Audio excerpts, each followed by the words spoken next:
Alright everyone, we're going to get started. We're doing something a little different today, okay? We're going to have Jessica Jones, who is conferencing in from DC, okay? So there is not going to be a physical person here presenting in the room, but I promise it's still going to work. She is a child welfare coordinator with ICE. I'm going to let her tell you a little bit about her work. And she's going to be talking to us about some issues that come up where immigration enforcement and child welfare cases intersect, and the policies and procedures that ICE has in place to help parents. We really need everyone to keep the noise down so that the folks in Lancaster can hear. And we're going to hold questions till the end or till Jessica wants to take a pause. And we'll pass around the mic at that point for anybody who has questions. You'll need to talk into the mic so that she can hear you and answer your question.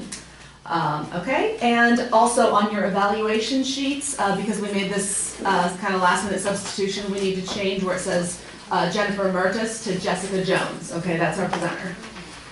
All right, and I will let her get started. Hi everyone, I'm sorry I could not be there in person, and then my colleague Jennifer Mertis couldn't actually present. But I'm really happy to actually do this presentation and have this conversation with you all.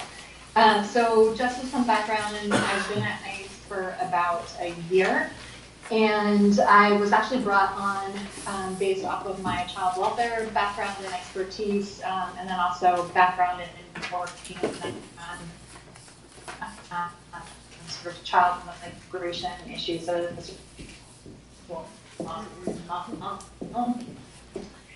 Hi Jessica, it's John here in the IT department. Sorry about that. Hello, Jessica? Sorry, go ahead. Yes. Hey, you seem to be breaking out for some reason. Are you stepping away from your phone or? Go ahead. No, sorry, is this better? Yeah, it's better. Yeah, without the headset. Yeah. Okay. Should I repeat what I just started to say? Yes, please. Or? Yes. Okay, all right. So again, my name is Jessica Jones. I've been at ICE for about a year now. I was brought on based off of my background and expertise in child welfare as well as child migration issues. They brought me on essentially to actually work on the cases that had to do with children and parents who were separated at the border. And I am the principal lead for ICE Enforcement and Removal Operations Custody Programs Division on all sorts of issues relating to parental interests and child welfare in general. So I'm going to go over a lot of our policies and standards that allow for participation of children and access. And then I'm hoping to give a really good chunk of time at the end for Q&A. So with that, I will go ahead and get started. So next slide, John. So I'm going to start off with a very brief overview of our division, and then I'll get into all of the policies and standards that relate to the types of cases where a parent might actually have some sort of ongoing dependency case as well. Okay, next slide. Okay, so, and then the next slide is a map of the ICE detention facilities.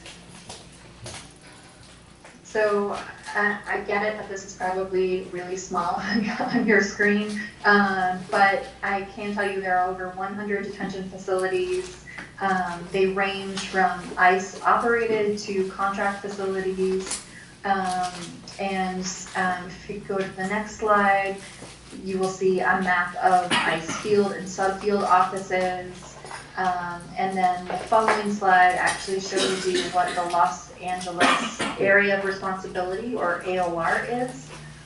So you can see it's pretty huge. There are 3 different facilities, the Adelanto ICE Processing Center, Theo Lacey, and James Music. And I believe Music is the one that is closing soon as well. And then that gives you the ratio too of male, female, and then the average daily population, and then current population as of the day that we actually pulled the statistics. Okay, the next slide. So our program, which is called custody programs, which is within enforcement and removal operations, is kind of this unique program that basically works on sort of policy and standard issues and provides advice to the field on specific policies or regulations or federal laws that have to do with special populations. So one of them, we have one for care and custody of LGBTI detainees. We have parental interests. We have PREA, which is the Prison Rape Elimination Act implementation, along with our sexual assault and abuse prevention coordinators. We have segregation monitoring. We have religious services, language access, legal access, custody resource program, where they're basically social workers who are located in certain detention facilities to provide resources to detained individuals about various community resources that are available to them. And then we have a disability accommodation. So just keep that in mind because you might have cases that kind of overlap more than one area. And you should feel free to reach out to us if you have other issues that kind of come up that you're encountering with a detained parent. Okay, next slide. So one of the programs that we also oversee is called the Detention Reporting and Information Line. We call it the DRIL. It's a toll-free service that provides a direct channel for various stakeholders, both external and internally, to communicate directly with ERO with questions or to raise concerns. This is also the hotline that is available on speed dial to all detainees in every detention facility. So we get info from detainees as well as from other outside stakeholders. It operates from 8 a.m. to 8 p.m. Eastern Standard Time, Monday through Friday. There are Spanish language operators, and then other languages are also available. This is definitely a hotline or a mechanism, I should say, that many attorneys or CPS caseworkers actually call in order to try to find out where a detained parent is. And those questions that relate directly to sort of child welfare issues or parental issues are then forwarded on to my office, and we kind of oversee them and make sure that they're being responded in a timely manner. Okay, next slide. I wanted to show you a couple of posters that we have available. There's a poster for detainees, and then there's a poster for the public. The one for detained individuals actually has detail, and then for the public it has the hotline number, which is the DRIL hotline number. If you ever want that poster, you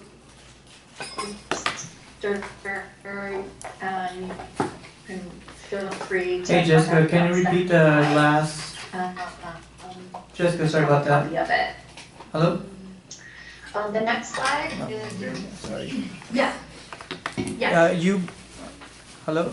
You broke off for about a minute or so. So is it possible you can repeat what you stated?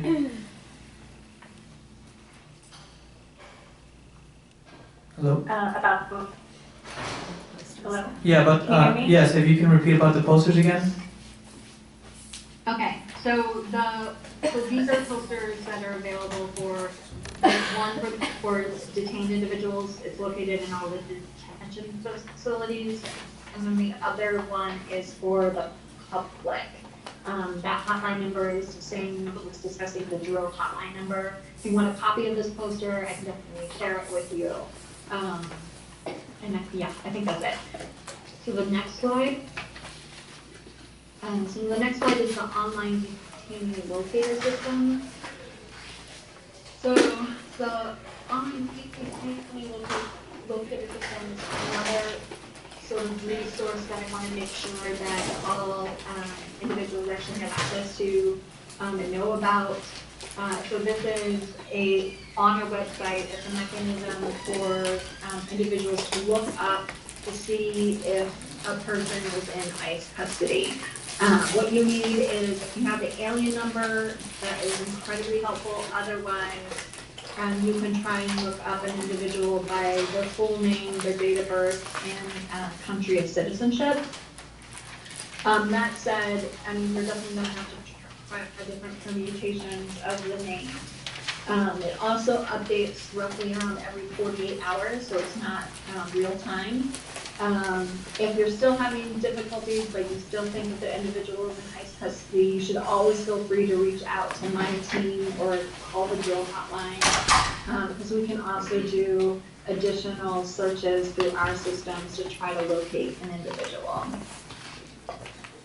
Okay, so the next slide. So next I'll get into definitions and the processing of families. So on the next slide, I had discussed key populations and definitions. Some of these you're probably very familiar with, but just to discuss this again. So family unit, FAMU is kind of the designation that Customs and Border Protection provide at the border to a family unit. Keep in mind that only applies to alien parents and legal guardians accompanied by their alien child or children under the age of 18. So if there's no proof that an individual is a parent, they might not have that family unit designation. Or if the child has some sort of legal status or is a U.S. citizen, they're not going to have that family unit designation. So this family is definitely only for both the parents and the children who are both undocumented. So just keep that in mind, because there's definitely, we're definitely seeing mixed status to separate for whatever reason. A U.S. citizen child or child with status typically would be referred to the child welfare, the local child welfare agency. Okay, juvenile. So juvenile is any person who has not reached 18 years of age, unaccompanied alien child, a minor who has no lawful immigration status in the U.S., has not attained 18 years of age, and has no parent or legal guardian in the U.S. Who is available to provide care in physical custody. So it's that particular phrase, who's available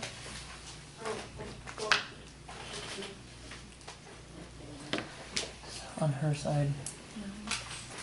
about that care, physical custody. Hey, sorry Jessica to cut you off again. Can you repeat the information on the accompanied minor? It's okay, we can read that, we just need. Oh, or you can move forward. Okay, the unaccompanied minor? Sorry, what was that? You can move forward, sorry about that. Okay, sorry. So I just want to clarify that it's the UAC designation that was applied to many of the children that were rated at the border by Customs and Border Protection. So unless we were is an alien juvenile who does not fall into the category of unaccompanied children. So those are kind of the key definitions that CBP and ICE deal with. So the next slide, that's really separated at the border by CBP or as a result of interior enforcement by ICE. There are three things that can happen to a child. So they can be released with another adult. So under our standards, CBP or ICE can release a child to another parent. Now this is pretty rare when it has to do with CBP,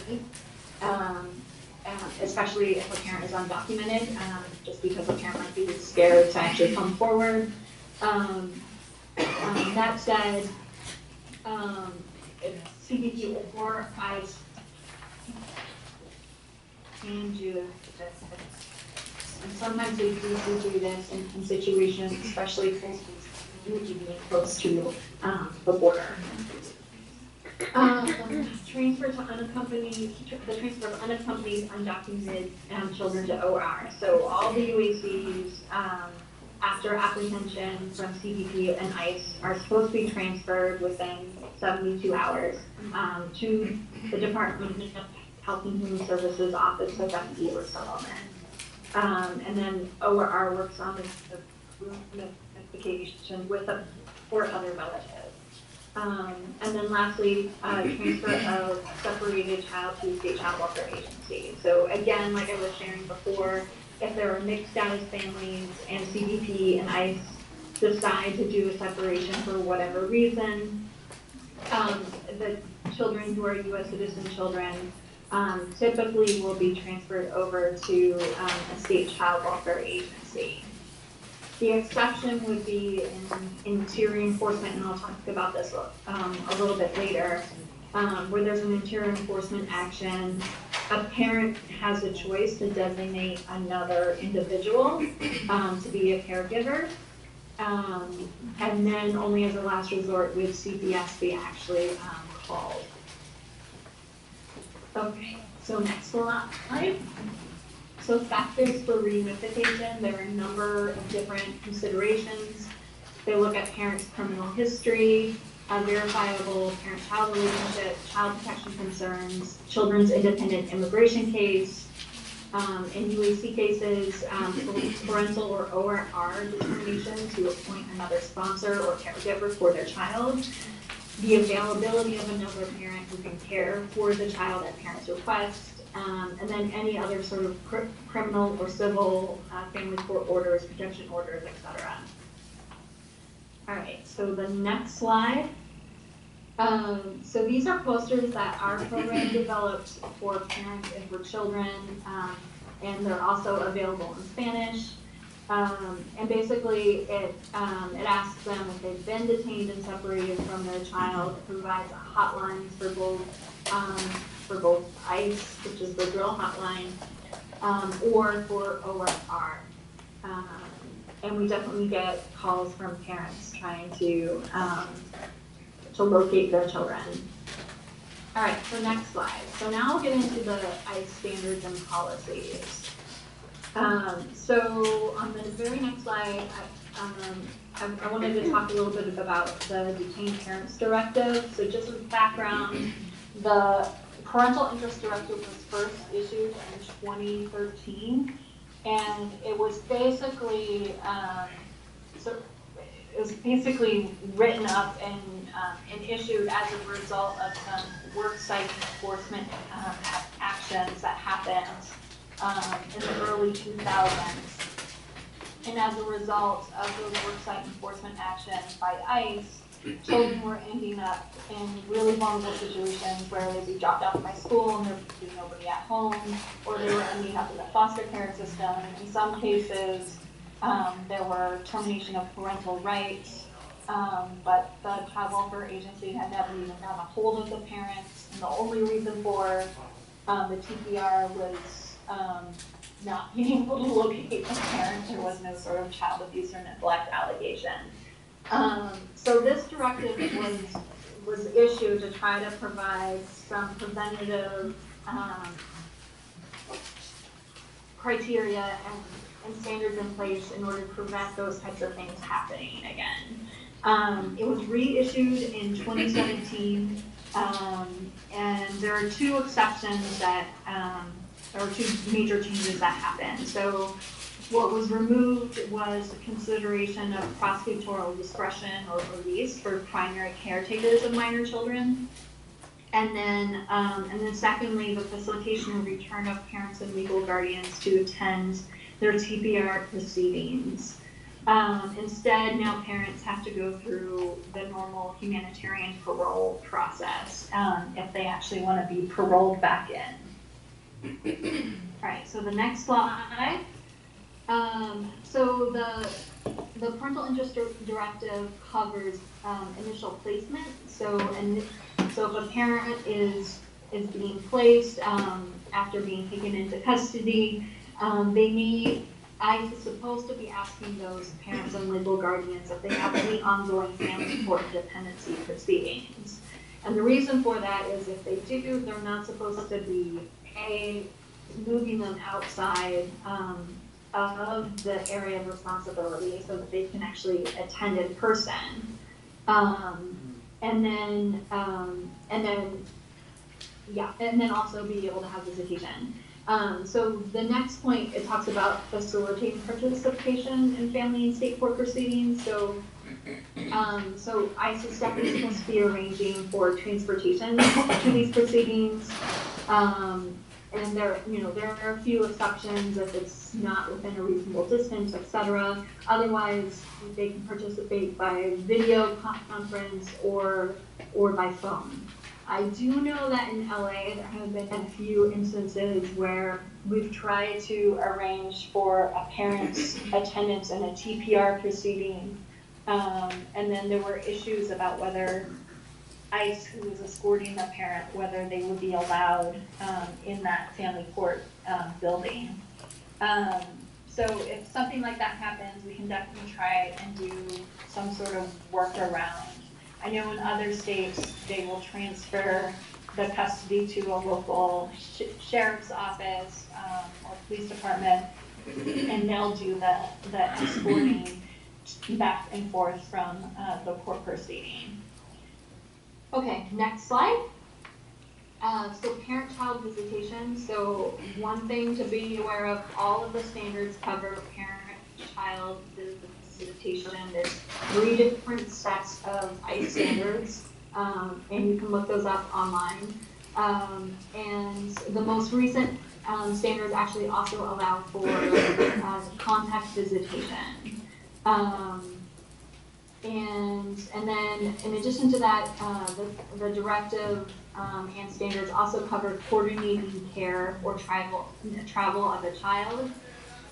This is something that a lot of child welfare workers are not aware of. They don't realize that if a parent is being removed and wants their child to accompany them, and if the court is amenable to having the child be reunified with the parent, we can absolutely accommodate that reunification before removal.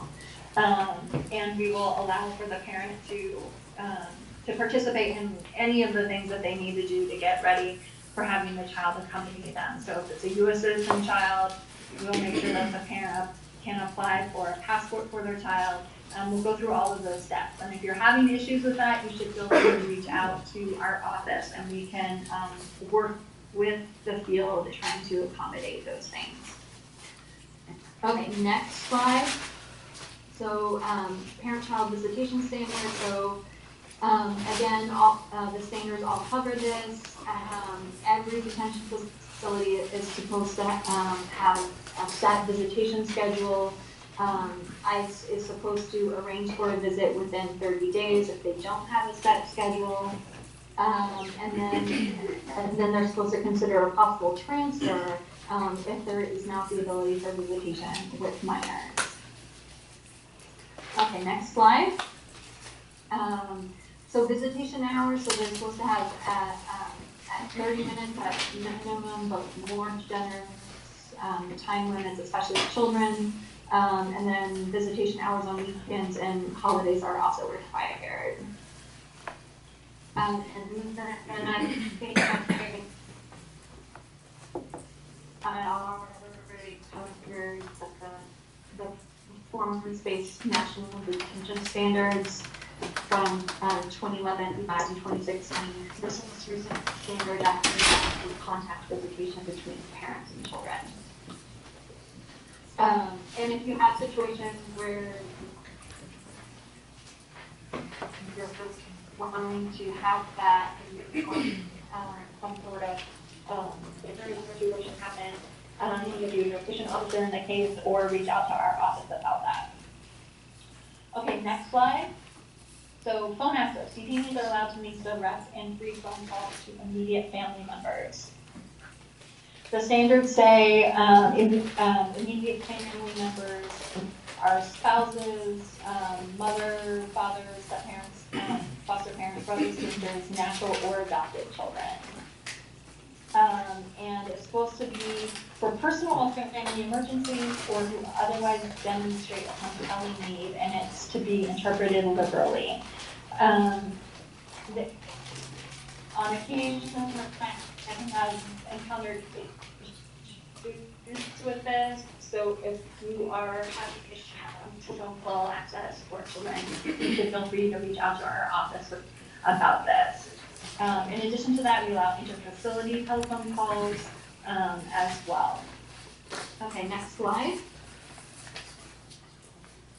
So communication, so our standards require that detainees are allowed to have confidential contact with attorneys, but we also allow communication to be facilitated between children's legal representatives, OR case managers, children that are in HHS OR custody, children in the care of state child welfare agencies, or children in the community. So it covers all of these sort of scenarios as well.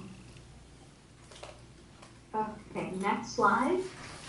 Enforcement actions in the interior. So this is what I was discussing earlier. So the parental interest directive definitely covers and provides for clear direction to ICE about how they cannot take custody or transport U.S. citizen children, LPR children, or any other child that is not removable.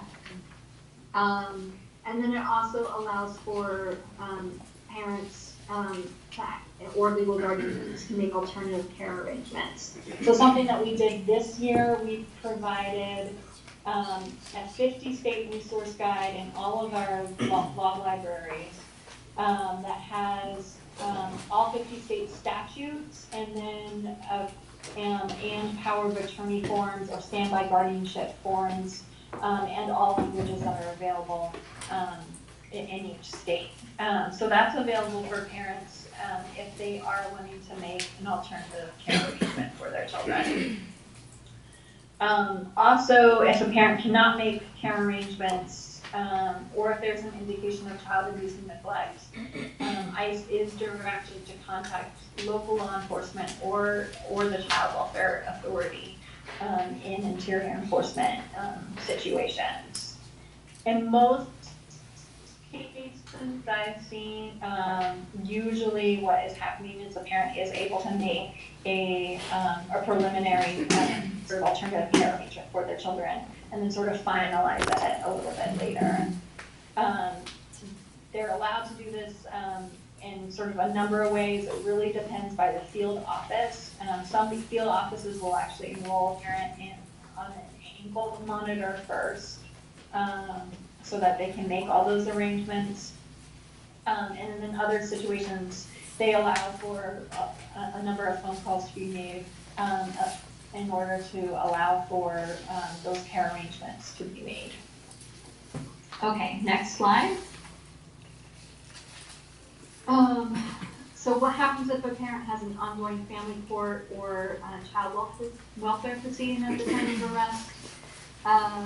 So the field office director, who is in charge of that area of responsibility, is supposed to make every effort to keep that parent in that area and then not subsequently transfer the parent outside.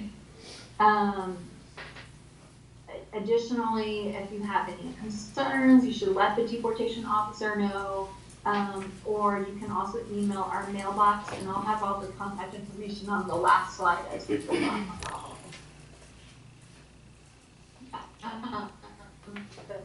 You should feel free to reach out. One thing to know is that we won't alter transferring back a parent who may have been removed outside of the jurisdiction of where that court proceeding is actually taking place. Okay, next slide. So the parental rights toolkit. So this is something that the Women's Refugee Commission developed. They consulted with HHS, with ICE, with Department of State, and it covers basically, it provides an overview of a range of child welfare issues, child support issues. It has really detailed appendix with a lot of different resources that cover immigration attorneys, state-by-state child welfare hotlines, etc. So I definitely encourage you to take a look at that if you haven't seen it before. And they recently, on the next slide, you see they recently issued a supplement, which is basically updating all of their appendices. Okay. And then the next slide, so now I'll go into resources and contact information. So on the following slide, you will see federal contact info. So this, I think, is a great cheat sheet that you should have available. It provides for USCIS, all of the field office contact information. This is going to be useful, especially if you have children seeking special immigrant juvenile status or asylum. There's EYR. That link provides all of the local field offices for the assistant chief judge. And that's really helpful, especially if you have questions about if it's when or whether you want to do a change of venue, change of address for a child who has an ongoing immigration case. And then again, is their email address and hotline. JIC is a centralized complaint center for DHS. After that is our DHS civil rights and civil liberties. You can also file complaints that are civil rights and civil liberties based there. JIC also will forward those complaints on to CRCL. ORR has their Prison Rape Elimination Act coordinator, and there's the contact information, and then also for doing civil rights complaints to HHS's Office of Civil Rights. And then lastly is the FBI. So if there is a child abuse or neglect on federal lands or by federal agents, there's a listing of the FBI offices where you can report abuse in accordance to the Victims of Child Abuse Act of 1990. Okay, lastly, here's my contact information. Jennifer Mertens is actually located in the LA area, so I definitely encourage you to use her as a resource since she's located on the West Coast and is in the same time zone. But you should also feel free to reach out to me as well. Both Jennifer and I have that child welfare background, and some of you actually might know Jennifer Mertens from her work as being a law professor at Whittier. For general case inquiries, there's contact information to our ERO email box. Definitely feel free to reach out to our parental interest mailbox. We try to respond within 2 to 3 business days. And then case inquiries by phone, again, that's the drill hotline. And then lastly, there's that link to the online detained voter system. Okay, so I think I'll now open it up for questions, and feel free to ask me to go back to certain types of slides too.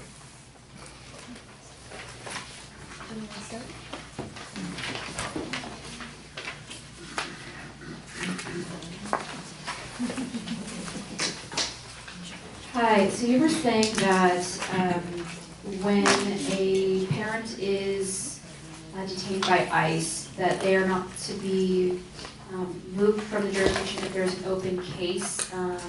Is there anything that we can do as parents' attorneys if our client is either deported or being threatened with deportation? Yeah, no, definitely. So I would definitely discuss this with, and I'm really glad you brought this up, with the deportation officer. One of the things I will say, and as you probably are aware, in some instances, this is a completely different world, child welfare world to immigration world. So a lot of our officers are not used to kind of dealing with this angle or this side of things, and so that's why my office was basically, built up was to actually work as a liaison and provide guidance to them. So you can also feel free just to reach out to us about these cases. What we can do really depends on the case.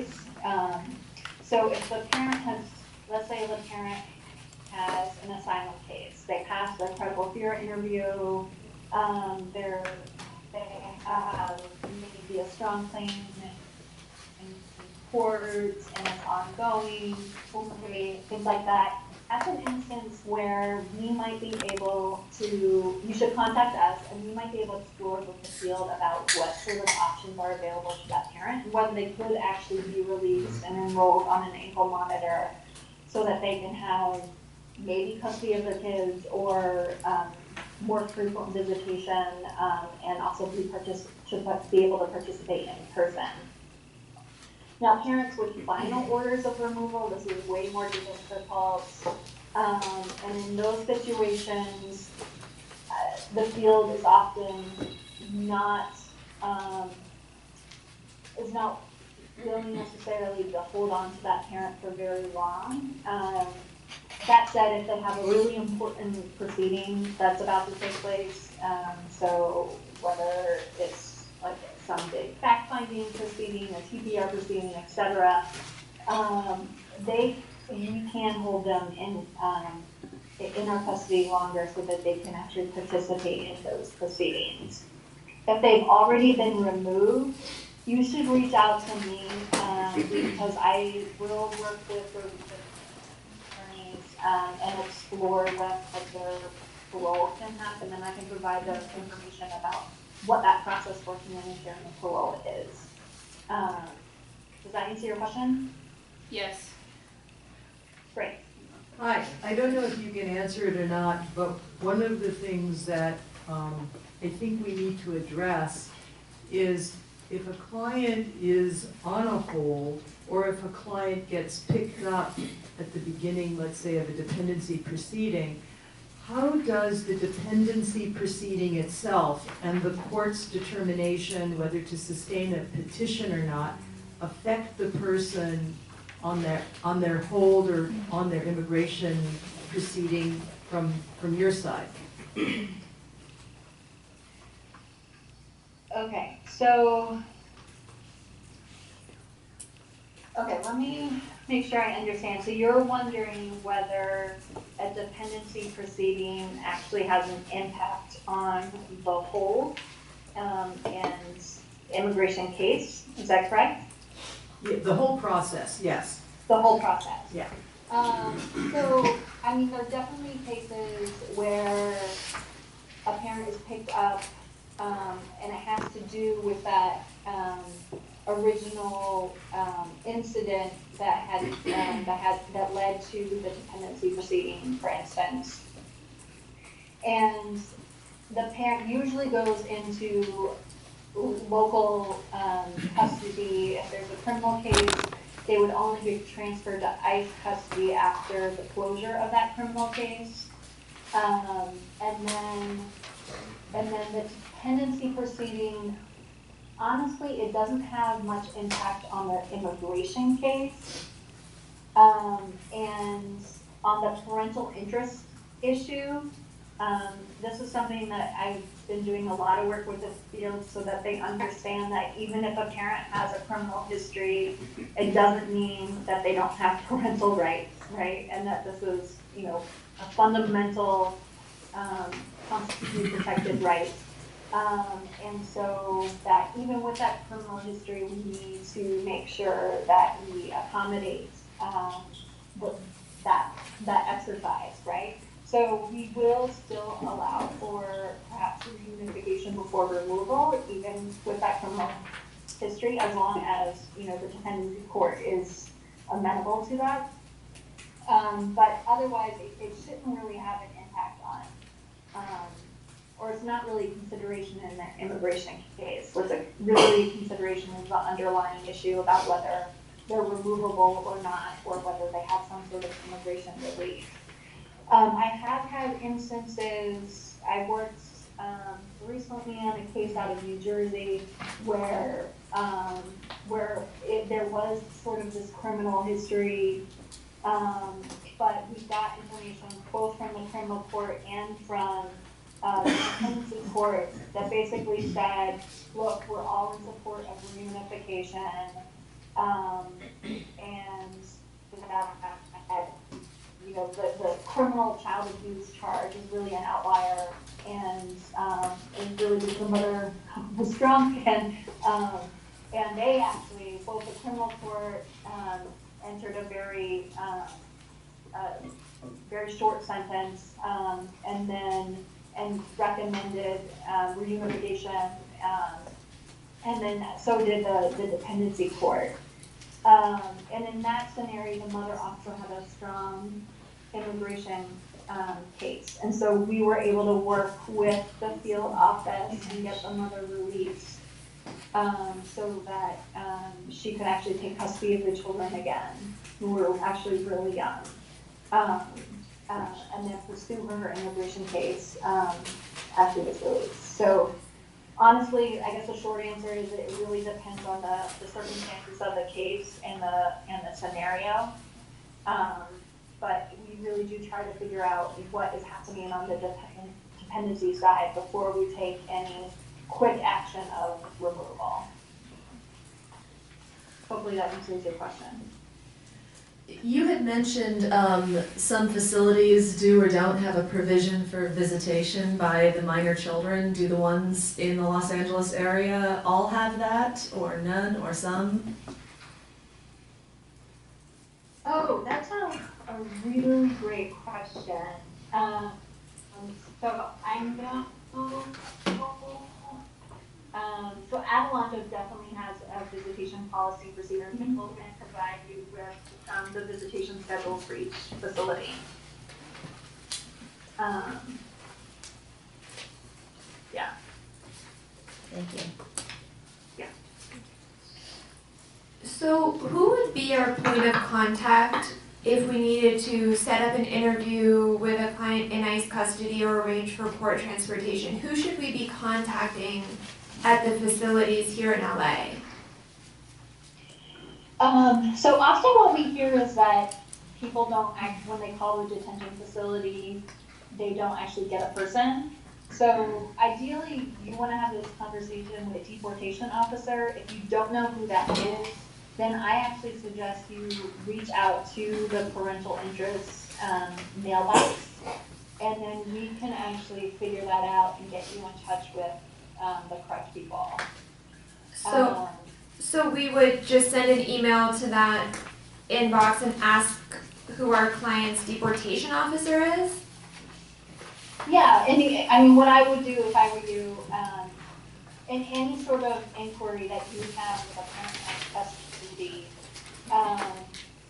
what I would make sure you do as an attorney is provide your court appointment letter, so we know that you are definitely the attorney representing the individual. Then we can also make sure that that's added to the parent's file as well.